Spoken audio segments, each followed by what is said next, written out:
أما بعد فأعوذ بالله من الشيطان الرجيم بسم الله الرحمن الرحيم يا أيها الذين آمنوا استعينوا بالصبر والصلاة إن الله مع الصابرين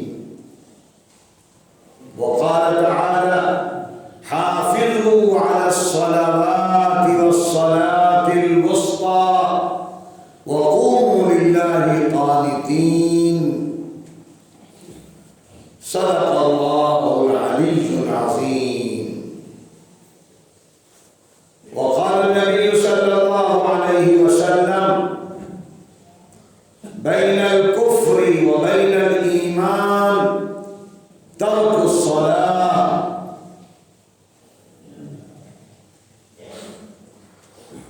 وقال النبي صلى الله عليه وسلم من أحدث في أمرنا هذا ما ليس منه فهو رد أو كما قال صلى الله عليه وسلم.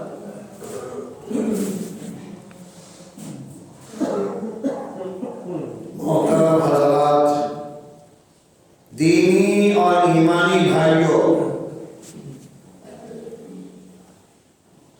اور ہمارے مکریانہ جامع مسجد کے دوستوں اور ساتھیوں،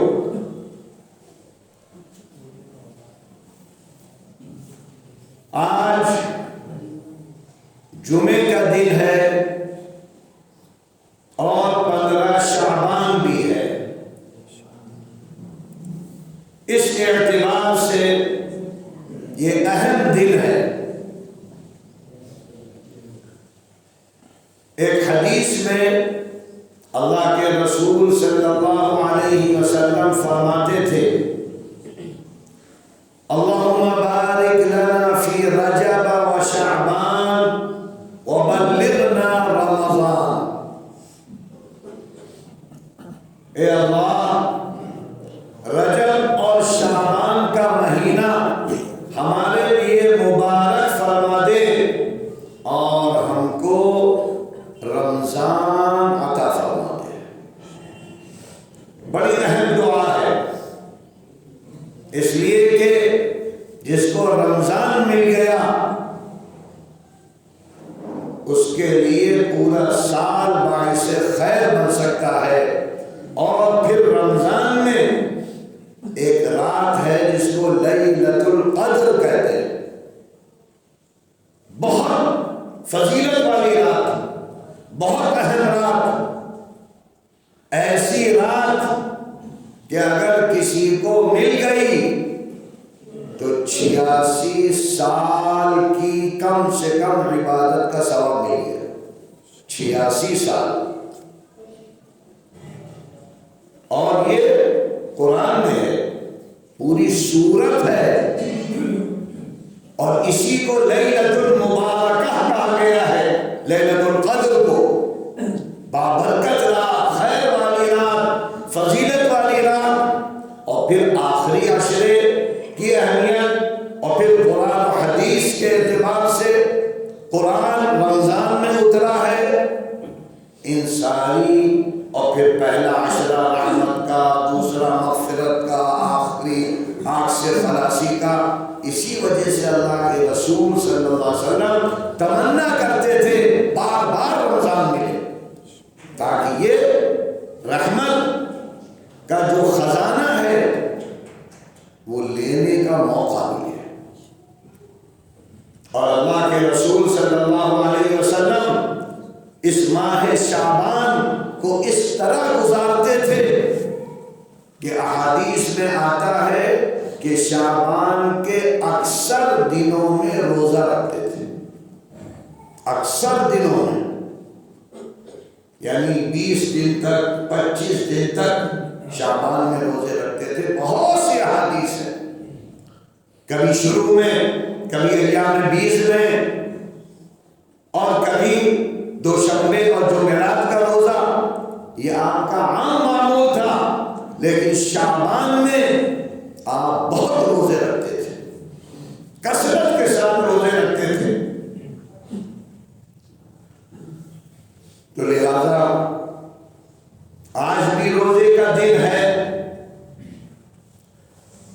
لیکن اللہ نے ہم کو قرآن و حدیث میں، اللہ نے قرآن میں، اور نبی پاک، نبی آخر الزمان حضرت محمد مصطفیٰ صلی اللہ علیہ وسلم نے احادیث کے ذریعے حکم دیا ہے کہ دیکھو جو کام کرنا وہ دین کے دائرے میں کرنا،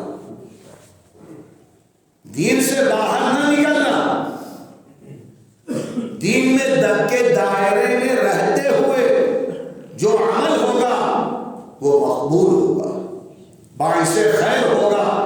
اور اللہ نے جو بار بار کہا ہے اطیعوا اللہ و اطیعوا الرسول، اطیعوا اللہ و اطیعوا الرسول، اے لوگوں، اے ایمان والو، اللہ کی اطاعت کرتے رہنا اور رسول اللہ کی بات مانتے رہنا۔ اور ایک جگہ تو اللہ نے فرمایا دنیا والوں کے لیے، قیامت تک آنے والوں کے لیے، اگر تم چاہتے ہو کسی کو آئیڈیل بناؤ، نمونہ بناؤ، جس کی زندگی سامنے رکھ کر ایک ایک چیز کی نقل کرو، تو وہ صرف نبی آخر الزمان حضرت محمد مصطفیٰ صلی اللہ علیہ وسلم کی ذات ہے۔ لَقَدْ كَانَ لَكُمْ فِي رَسُولِ اللَّهِ أُسْوَةٌ حَسَنَةٌ، یہ اللہ کہہ رہا ہے تمہارے لیے، اے لوگوں، اے ایمان والو، تمہارے لیے بہترین نمونہ اللہ کے رسول کی زندگی ہے۔ کہیں فرمایا اِنَّكَ لَعَلَىٰ خُلُقٍ عَظِيمٍ، معلوم بھی ہے لوگوں سب سے اعلیٰ اخلاق نبی پاک کے تھے۔ اخلاق سیکھنا ہو تو اللہ کے رسول کو دیکھو، معاملات سیکھنا ہو تو اللہ کے رسول کو دیکھو، معاشرت سیکھنی ہو تو اللہ کے رسول نمونہ ہے۔ یہاں تک کہ اللہ نے فرمایا قُلْ إِن كُنتُمْ تُحِبُّونَ اللَّهَ فَاتَّبِعُونِي يُحْبِبْكُمُ اللَّهُ، اگر تم چاہتے ہو کہ اللہ کے رسول کی محبت ملے، اللہ کی محبت، اللہ کی محبت چاہتے ہو تو کیا کرو؟ رسول کی بات مانتے ہوئے زندگی گزارو۔ اتنا بڑا مقام، کہیں اللہ نے فرمایا وَرَفَعْنَا لَكَ ذِكْرَكَ، ہم نے آپ کا تذکرہ بلند کر دیا ہے۔ اور ایسا اللہ نے رسول اللہ کا نام اپنے ساتھ جوڑ دیا کہ کلمہ پڑھو گے تو اللہ کے رسول کا بھی نام لینا پڑے گا، گواہی دو گے ایمان کی تو اللہ کے رسول کی بھی گواہی دینی پڑے گی۔ لا الہ الا اللہ محمد رسول اللہ، اشہد ان لا الہ الا اللہ واشہد ان محمدا عبدہ ورسولہ۔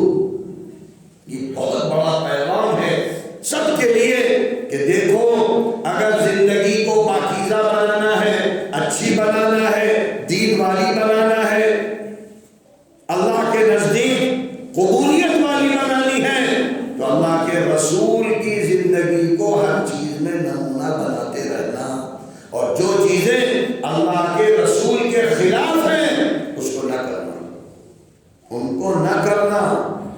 اب اس کے لیے علم ضروری ہے، یا علم والوں سے جاننا ضروری ہے۔ اسی لیے قرآن میں پہلا حکم تو ہے سب کے لیے اقرا، اقرا، پڑھو، تعلیم حاصل کرو، تمہیں خود معلومات ہونی چاہیے کیا حق ہے، کیا باطل ہے، کیا سنت ہے، کیا بدعت ہے، کیا صحیح ہے، کیا غلط ہے، یہ تم کو معلوم ہونا چاہیے۔ اللہ کے رسول فرماتے تھے اللہ نے ہم کو دنیا میں بھیجا ہے تعلیم و تعلم کے لیے، سکھانے کے لیے، سیکھنے کے لیے، یہ عمل کرتے رہو۔ تو بعثت کے بڑے مقاصد میں تعلیم و تعلم، تزکیہ، احسان، دعوت و تبلیغ، یعنی وہی جو حق سیکھا ہے، سکھا رہے ہو، اس کو عام کرتے رہو، پھیلاتے رہو۔ تو اس لیے ہمیں دیکھتے رہنا ہے کیا سنت ہے کیا بدعت ہے، کیا حق ہے کیا باطل ہے. اور اس کے لیے کتابیں بہت ہیں، کتابیں بہت ہیں. سیاہ ستہ کی کتاب، 6 بڑی کتابیں جو ہیں حدیث کی، صحیح بخاری، صحیح مسلم، سنن ترمذی، سنن ابی داؤد، سنن ابن ماجہ، سنن نسائی، جو ہر مدرسے میں پڑھائی جاتی ہے. اس کے علاوہ بھی دسیوں کتابیں ہیں جو اعلیٰ درجے کی صحیح بھی ہیں اور اس میں سے ضعیف بھی ہیں. بعض روایتیں ضعیف بھی ہیں، بعض بہت صحیح اعلیٰ درجے کی ہیں. امام بخاری جن کے بارے میں معلوم ہوتا ہے کہ ایک اللہ کی نشانی تھے، قوت حافظہ میں، تقوی میں، ذہانت میں، فطانت میں. 1080 ان کے اساتذہ تھے، اور بغداد، کوفہ، بصرہ، حرمین، ہر جگہ کے اساتذہ سے اللہ کے رسول کی حدیثیں لی تھی، اور فرماتے تھے کہ ہم کو صحیح روایتیں 1,00,000 یاد ہیں، 1,00,000 صحیح اور 2,00,000 ضعیف بھی یاد ہیں. پھر انہوں نے یہ کتاب صحیح بخاری لکھنی شروع کی تو 16 سال میں لکھی ہے، مکے میں اور پھر مدینے میں بیٹھ کر چاند کی روشنی میں، چراغ کی روشنی میں ابواب البخاری عناوین ڈالے ہیں. اور پھر مدینے میں صحابہ اور تابعین کے جو فیصلے تھے اس پر ایک کتاب لکھی، اور اسی طرح سیرت محدثین پر التاریخ الکبیر لکھی، اور بہت کام کیا. وہ فرماتے تھے کہ 1,00,000 ہم کو صحیح درجے کی روایتیں یاد ہیں. اور انہوں نے جب کتاب لکھی بخاری تو اس میں تکرار چھوڑ کر صرف 4,000 حدیثیں لکھی ہیں، 96,000 نہیں لکھی. کتنی بڑی کتاب لکھتے کہ کون پڑھتا؟ جو 4,000 لکھی ہے وہ تو کوئی پڑھ نہیں رہا. امت کے کون لوگ پڑھ رہے ہیں؟ جو بیچارہ مدرسے میں چلا گیا وہ تو پڑھ رہا ہے، باقی تو لوگ پڑھ ہی نہیں رہے.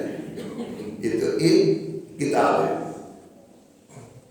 اور باقی جو 94 صحیح روایتیں امام بخاری کو یاد تھیں وہ بہت سی کتابوں میں پھیلی ہوئی ہیں جو امام بخاری کی شرطوں پر ہیں، انہی کے راویوں، ان کی شرطوں پر. لہذا جو شخص یہ کہتا ہے کہ میں بخاری کے علاوہ کوئی کتاب نہیں مانتا، اس سے بڑا کوئی دنیا کا جاہل نہیں ہے، اور وہ امام بخاری کا منکر ہے. وہ تو کہہ رہے کہ 1,00,000 یاد ہیں اور تم صرف 4,000 لوگے، باقی کیا کرو گے؟ تم تو امام بخاری کو، یہ ہمارے علم کی کمی ہے. تو اس لیے ہمیں حدیث سمجھنی ہے، سمجھنے کے بعد عمل کرنا ہے. آج شعبان کی رات ہے، شعبان کی رات گزری، دنیا بھر میں کیا کیا ہو رہا ہے، اور جھانسی اور اطراف جھانسی میں بھی کیا کیا ہوتا ہے. ایسا لگتا ہے کہ شاید یہ رات ہم لوگوں کو دی گئی ہے مردوں کے جشن کے لیے، مردوں کی شادیاں کرانے کے لیے. یہ ساری چیزیں کہاں سے آئی ہیں؟ کبھی سوچا؟ جو روایتیں ترمذی میں، ابو داؤد میں، ابن ماجہ میں اور دوسری کتابوں میں آئی ہیں، کوئی صحیح درجے کی ہے، کوئی کمزور ہے، ضعیف ہے، لیکن اس پر بھی محدثین نے عمل کیا ہے. اس سے معلوم ہوتا ہے کہ یہ شعبان کی رات میں اور دن میں 4 کام ہیں جن کے بارے میں کوئی بات کہی گئی ہے. ایک حدیث ہے اللہ کے رسول صلی اللہ علیہ وسلم کمرے کے اندر حضرت عائشہ والے حجرے میں لیٹے ہوئے تھے، رات تھی، اچانک اللہ کے رسول چپکے سے اٹھے تاکہ آپ کی بیوی عائشہ کی نیند نہ خراب ہو، ان کے آرام کی خاطر چپکے سے اٹھے، گھر سے نکلے اور آپ جنت البقیع چلے گئے۔ حضرت عائشہ کی آنکھ کھلی، ہاتھ مارا ہوگا تو دیکھا اللہ کے رسول نہیں، ارے ان کے جو پسینے چھوٹ گئے، کیا بات ہو گئی؟ اور عورت تو اور حساس ہوتی ہے، بعد میں انہوں نے کہا ہمارے ذہن میں یہ آنے لگا کہ شاید اللہ کے رسول ہم کو چھوڑ کر کسی دوسری بیوی کے گھر میں چلے گئے، اس کی وجہ سے اٹھی، گھر سے نکلی اور جو قریب میں حجرے تھے وہاں، اور پھر دیکھا کہ اللہ کے رسول قبرستان سے آ رہے ہیں، تو کہتی ہیں کہ میں دوڑتی ہوئی بھاگی، گھر کے اندر گئی اور لیٹ گئی جلدی سے، جیسے لیٹی تھی ویسے ہی لیٹ گئی، اللہ کے رسول پیچھے سے آ گئے۔ اور جب آدمی جب تیزی کے ساتھ کام کرتا ہے تو سانس پھولتی ہے، اللہ کے رسول اندر آئے تو دیکھا عائشہ کی سانس پھول رہی، لیٹی ہیں، لیکن کیا ہوا عائشہ، کیا بات ہے؟ تو انہوں نے کہا کہ بھئی ایسا ہوا، آپ نہیں تھے، میں بھاگی ہوئی گئی اور میں نے سوچا کہ ناراض ہو گئے، لیکن آپ کو میں نے دیکھا کہ آپ قبرستان سے آ رہے ہیں تو میں لیٹ گئی۔ آپ نے فرمایا اے عائشہ، کیا تم ہمارے بارے میں یہ بدگمانی کر رہی ہو کہ ہم تمہارا حق مار کر دوسرے کو دے دیں گے؟ یہ تم نے کیسے سوچ لیا؟ اور پھر فرمایا کہ عائشہ ہم لیٹے ہوئے تھے، جبرائیل امین آئے اور ہم سے کہنے لگے کہ یہ مغفرت کی رات ہے، آپ قبرستان جائیے اور جو وہاں مدفون ہیں ان کے لیے دعائے مغفرت کریے، اس لیے میں گیا تھا۔ تو ایک بات تو یہ معلوم ہوئی کہ 15 شعبان کی رات میں اللہ کے رسول قبرستان گئے تھے، لیکن روایتوں میں ہے کہ صرف زندگی میں ایک دفعہ، اور نہیں ثابت ہے۔ اور آپ نے اپنے ساتھ کسی صحابی کو بھی نہیں لیا، نہ بیویوں کو لیا، اکیلے گئے۔ تو کبھی کبھی اگر کوئی قبرستان میں جائے ایصال ثواب کے لیے تو یہ جائز ہے، درست ہے، جائز ہے، درست ہے، نہ فرض ہے نہ واجب ہے، کیونکہ فرض اور واجب وہ ہوتا ہے جس کا حکم اللہ کے رسول دیں گے، تو یہ مستحب ہے، جائز ہے، لیکن کبھی کبھی، ہر سال نہیں۔ حدیث سے ایک مسئلہ یہ معلوم ہوا، دوسری بات یہ معلوم ہوئی کہ اس رات میں مغفرت ہوتی ہے، اور ایک حدیث میں ہے کہ اس رات میں اللہ کے رسول نے فرمایا یہ قبیلہ کلب جو ہے جس کی بکریاں پورے وادی میں بھری رہتی تھی، آپ نے فرمایا یہ جو قبیلہ کلب ہے اس کی بکریوں کے بال سے زیادہ اس رات میں مغفرت ہوتی ہے، لہذا مغفرت کی خوب دعا مانگو، خود دعا کیا کرو اس رات میں مغفرت کی، اے اللہ معاف فرما دے، اے اللہ ہم توبہ کرتے ہیں، سچی توبہ کرتے ہیں، اے اللہ زندگی کو پاکیزہ بنا دے، استغفار توبہ، استغفار توبہ جتنا ہو سکے۔ یہ دوسری بات ہوئی کہ کثرت سے استغفار، بعض حدیث میں ہے کہ خوب ذکر و اذکار کرو، اچھے اعمال کرو۔ اور ایک بات حدیث میں یہ بیان فرمائی گئی کہ آپ نے فرمایا کہ یہ مغفرت کی رات ہے، توبہ کی رات ہے، لیکن 6 قسم کے لوگ ہیں جن کی مغفرت اور توبہ قبول نہیں ہوتی ہے۔ ایک وہ شخص جو ماں باپ کا نافرمان ہے، جو ماں باپ کی نافرمانی کرتا ہے، اس کی مغفرت نہیں ہوتی۔ ایک وہ شخص جو شراب کا عادی ہے، ایک وہ شخص جو رشتے ناطے توڑتا ہے، اختلافات کرتا رہتا ہے، جھگڑے فساد کرتا رہتا ہے، اور ایک وہ شخص جو حسد اور جلن میں رہتا ہے۔ حسد اور جلن سب سے گندی بیماری ہے جو آج امت کو کھائے جا رہی ہے۔ جماعتوں میں حسد و جلن، مسجد میں حسد و جلن، پارٹیوں میں حسد و جلن، مدارس میں حسد و جلن، ان کی کرسی چھین لو، ان کا عہدہ چھین لو، ان کا پیسہ ختم کر دو، بس اسی میں لگے ہیں، اسی۔ کل اللہ کہے گا ہم نے اگر کسی کو کچھ دیا تھا، تم کو اعتراض کا کیا حق تھا؟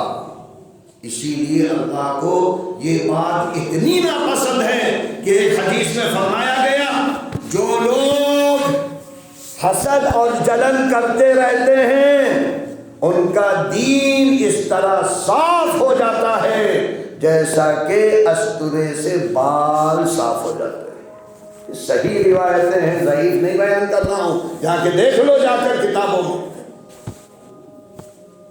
جس طرح برف گھلتے گھلتے گھلتے ختم ہو جاتی ہے، جس طرح لکڑی میں کیڑا پڑ جاتا ہے ختم ہو جاتی ہے، ویسے ہی حسد اور جلن کرنے والا گھل گھل کر مر جائے گا، دین ختم ہو جائے گا۔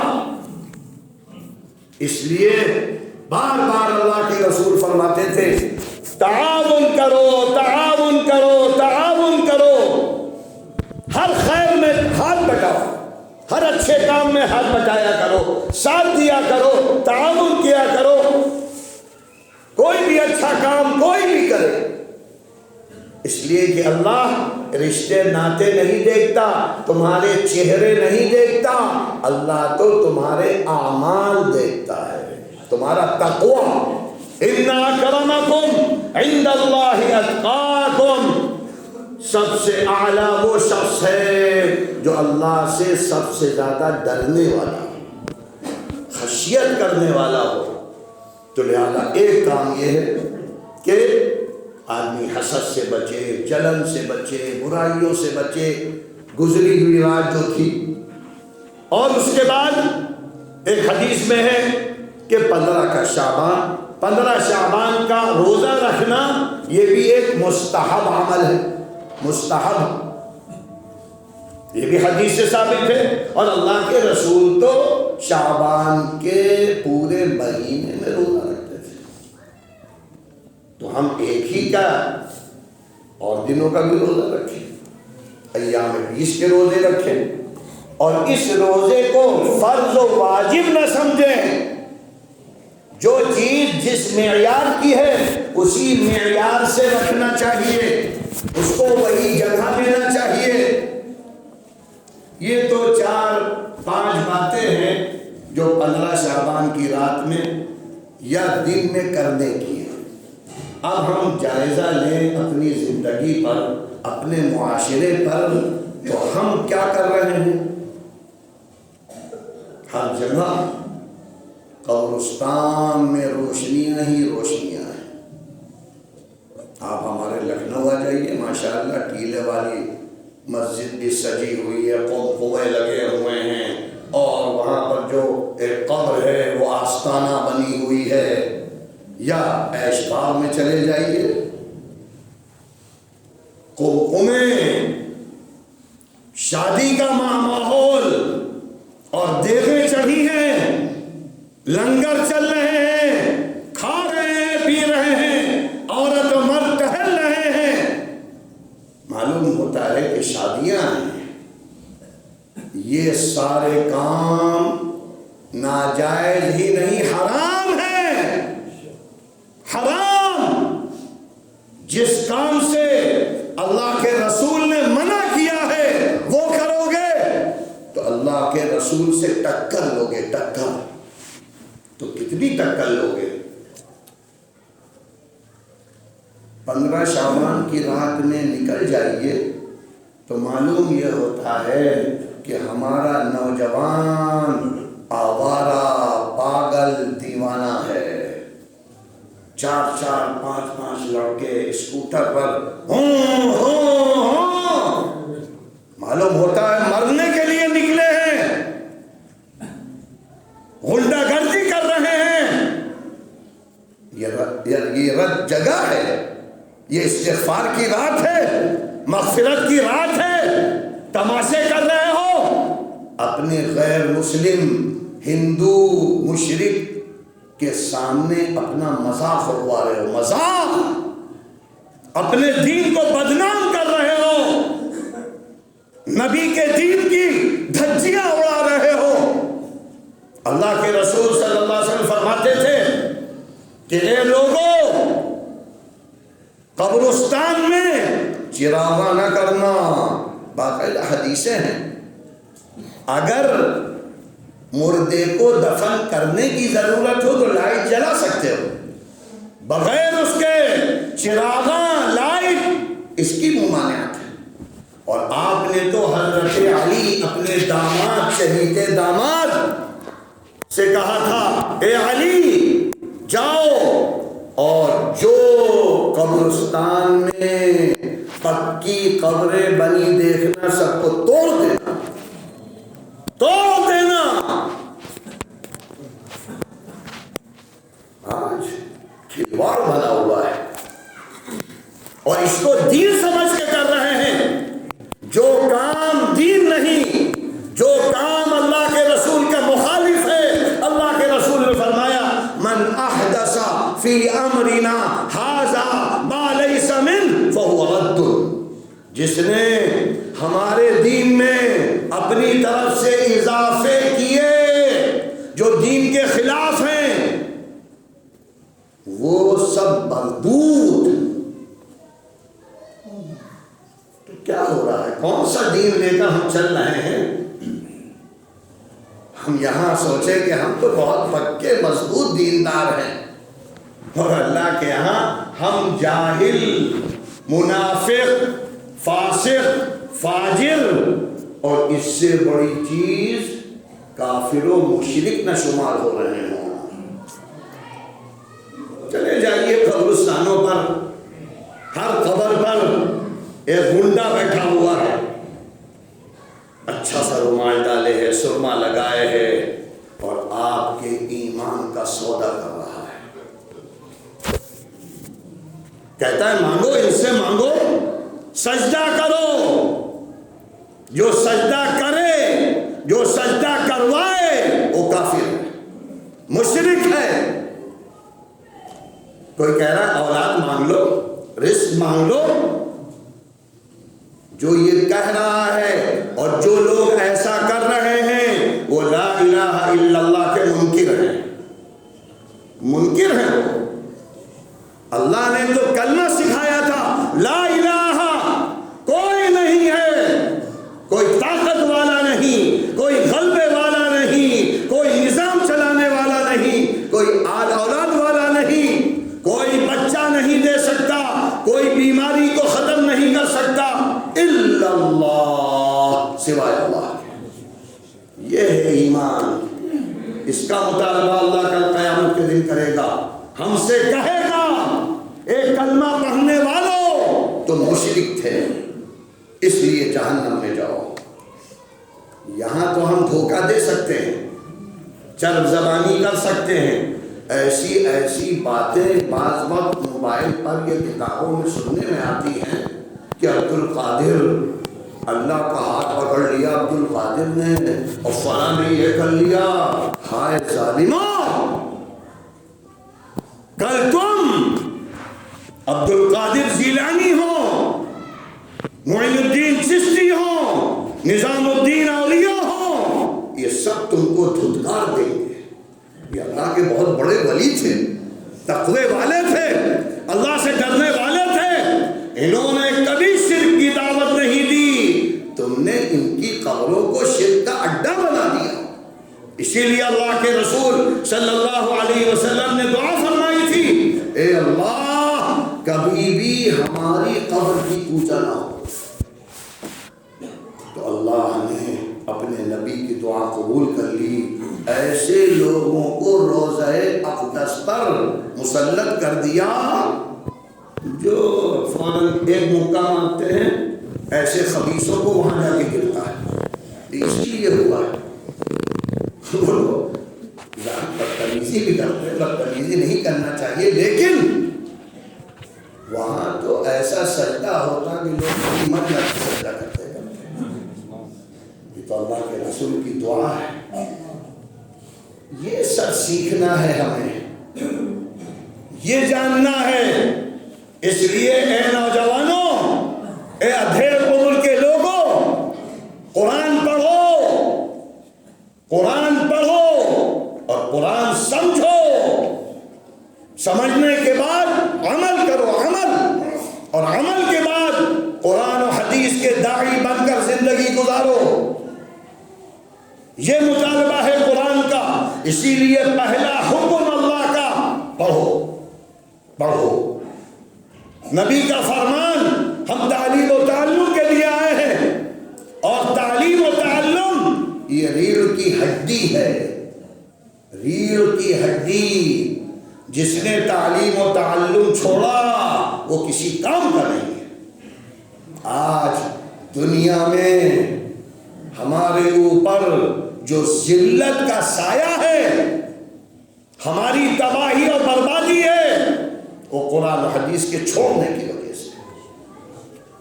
اگر ہمارے ہاتھ میں قرآن ہوتا, اگر ہمارے ہاتھ میں نبی پاک, نبی آخر الزماں کی زندگی ہوتی, تو ہم فرقوں میں, ٹولیوں میں, جماعتوں میں, جھگڑوں میں کبھی نہیں پڑتے. صحابہ کرام کی زندگی معلوم ہے. ابو بکر, عمر, عثمان, علی, حضرت عبداللہ ابن عمر, حضرت عبداللہ ابن عباس, جلیل القدر بڑے بڑے علماء تھے. ایک مسئلے میں بھی جھگڑا نہیں ہوا. عمل کو الگ الگ کیا, عمل الگ الگ کیا, لیکن جھگڑے نہیں کیے. جو پائی چیز حضرت کے رسول سے عمل کر لی. کوفہ میں حضرت علی اور ان کے ساتھ 500 صحابہ تھے. امام ابو حنیفہ بھی وہیں تھے. انہوں نے حضرت عبداللہ ابن عمر, حضرت علی اور زندگی دیکھی لوگوں کی, اور وہاں رفع یدین نہیں ہوتا تھا. مدینے میں رفع یدین ہو رہا ہے, بعض لوگ کر رہے ہیں, بعض لوگ نہیں کر رہے. مکے میں کر رہے ہیں, لہذا کسی نے اس کو لیا, کسی نے اس کو لیا, لیکن کبھی بھی کسی حدیث میں صحابہ کے درمیان ان اعمال کی وجہ سے جھگڑا نہیں ہوا ہے. تو تم کیوں جھگڑا کر رہے ہو؟ تمہیں شوق ہے, تمہارے پاس دلائل ہیں, آمین بالجہر کے, تو کرو, کرو, حدیث میں ثابت ہے. اور اگر دلائل نہیں ہیں, اور جو لوگ سمجھ رہے ہیں کہ آمین بالسر اچھا ہے, زیادہ قوی, تو تم سر کرو, خاموشی کے ساتھ کرو. لیکن اس پر کھینچا تانی بعض لوگوں سے تو ہم نے یہ سنا کہ ایک صاحب افغانستان میں, سب پٹھان لوگ ماشاءاللہ, افغانستان میں تشہد پڑھ رہے تھے, اور تشہد میں اشارہ ہوتا ہے. اشارے میں انگلی کا اشارہ یہ بھی ثابت ہے, اور انگلی کو نیچے کر لینا یہ بھی ثابت ہے. لیکن وہ خان صاحب اور افغانی خان, انہوں نے دیکھا کہ ہمارے سامنے بھائی یہ کیا کیا ہلا رہا ہے, پکڑی انگلی وہیں توڑ دی, توڑ دی انگلی. واہ, جہاد, جہاد اکبر, یہی ہم کر رہے ہیں, یہی ہم کر رہے ہیں. یہ کافر، وہ کافر، وہ کافر، تو مسلمان کون ہے؟ جو چیزیں اللہ کے رسول سے ثابت ہیں، کتابوں میں موجود ہیں، ان پر عمل ہو سکتا ہے، لیکن عمل کے لیے شرط ہے کہ علم ہو۔ علم شرط ہے، سنی سنائی نہیں، خود پڑھو۔ جیسا کہ ایک ڈاکٹر ہے، پڑھتا ہے، ماہر ہے، جو چاہے دوا دے دے، کیونکہ درد کی دسیوں دوائیں ہیں، لیکن پڑھا تو کچھ نہیں، ادھر سے لیا ادھر سے لیا، تو پھر مشہور مقولہ نیم حکیم خطرہ جان اور نیم ملا خطرہ ایمان۔ آج نیم ملا بہت ہیں، اسی لیے ہم سب کا ایمان خطرے پہ، خطرے پہ، کیونکہ پڑھائی نہیں۔ جو تم کہہ دو ہم تو اندھے مجاور ہیں، اندھے مقلد۔ شریعت کہتی اندھے مقلد نہ بنو، مقلد تو بننا ہے لیکن آنکھ والے مقلد بنو۔ بغیر تقلید کے تو کوئی نوالا نہیں کھا سکتا۔ یہ چھوٹے چھوٹے بچے جو بڑے ہوتے ہیں کس سے سیکھتے ہیں؟ ماں باپ۔ علم لوگ کس سے سیکھتے ہیں؟ اساتذہ سے۔ ڈاکٹری کس سے سیکھتے ہیں؟ ٹیچر سے، کتابوں سے۔ تو تقلید تو ہماری زندگی کا جزء لا ينفك ہے، لازم ہے، لیکن بیداری والا تقلید ہو۔ یہ نہیں کسی نے کہا ارے بھائی رات ہو گئی اور دیکھ رہے ہم کہ سورج نکلا ہے، اور ہم کہے ہاں ہاں حضرت رات ہو گئی، ان کی تو گردن وہیں کاٹ دو تو اچھا ہے۔ یہ سب بدماش گنڈے لوگ ہیں، انہوں نے ہی ہمارے دین کو بگاڑا ہے، برباد کیا ہے۔ جو بھی غلط بات کہے اس سے تو دلیل لاؤ، کہاں ہے قرآن میں لکھا، کہاں ہے حدیث میں لکھا؟ اور یہ اسی وقت ہم مانگیں گے جب ہم خود جانتے ہیں۔ اسی لیے اللہ کے رسول فرماتے تھے کہ پوچھو، اللہ کے رسول اور قرآن اتباع سے، تقلید سے بھرا پڑا ہے۔ اطیعوا اللہ اطیعوا الرسول، اتبعوا اتبعوا۔ اللہ کے رسول بار بار کہہ رہے ہیں ایک ایک چیز میں نقل کرو، اچھے لوگوں کی نقل کرو، قرآن و حدیث کی نقل کیا کرو۔ تو اس لیے ہمیں دین سیکھنا ہے، دین کو جاننا ہے، اور اس رات میں جو ہر سال ہم دسیوں خرافات کرتے ہیں اس سے بچنا ہے، امت کو بچانا ہے۔ اور جو بہت سے لوگ انکار کر دیتے ہیں کچھ نہیں کچھ نہیں کچھ نہیں، بخاری میں نہیں ہے، تو بخاری میں تو بہت کچھ نہیں ہے۔ اگر بخاری دیکھو گے تو 2/3 ایمان کی باتیں ختم ہو جائیں گی۔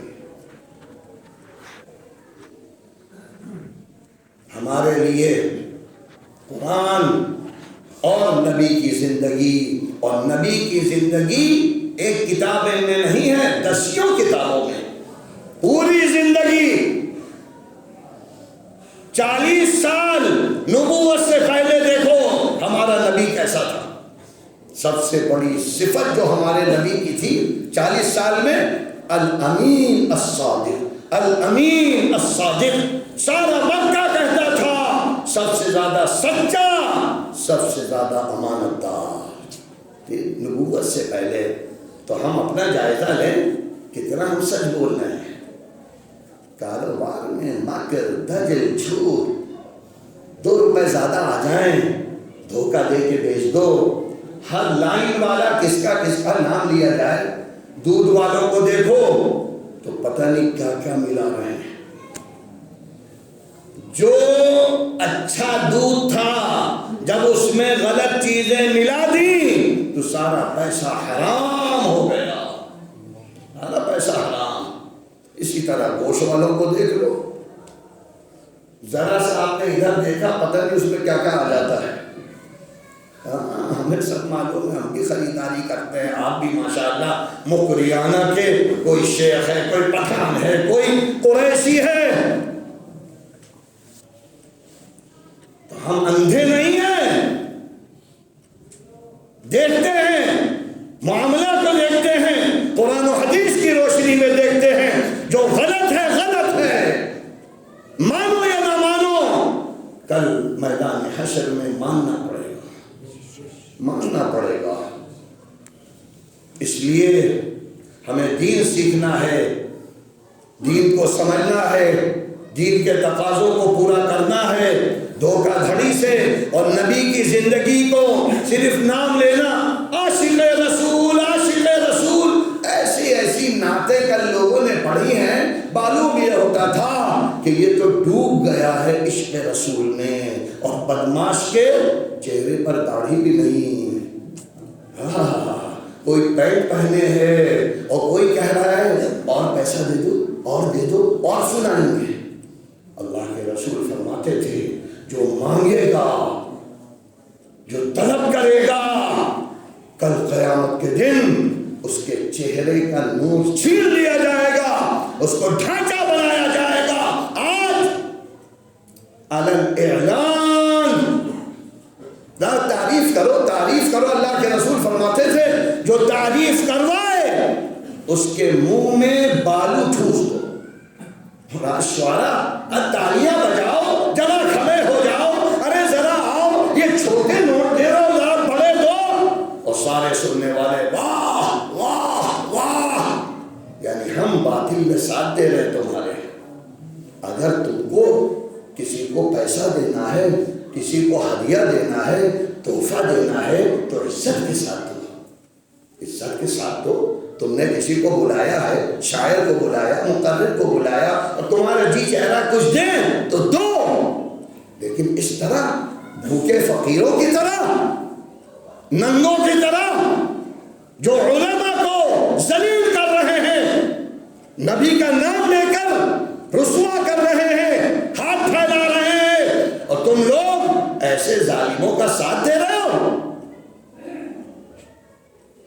اس لیے دین کو مذاق نہ بنائیں، دین کو سمجھیں، جو جو احادیث میں ثابت ہے اس کو مانیں، اس کے مطابق عمل کریں، اور اگر کوئی دوسری بات پر عمل کر رہا ہے ٹھیک ہے کرو، لکم دینکم ولی دین، ہمارا دین ہمارے ساتھ جائے گا، تمہارا دین تمہارے ساتھ جائے گا، اور اللہ دیکھے گا کس کا دین قرآن و حدیث والا ہے۔ وآخر دعوانا ان الحمد للہ۔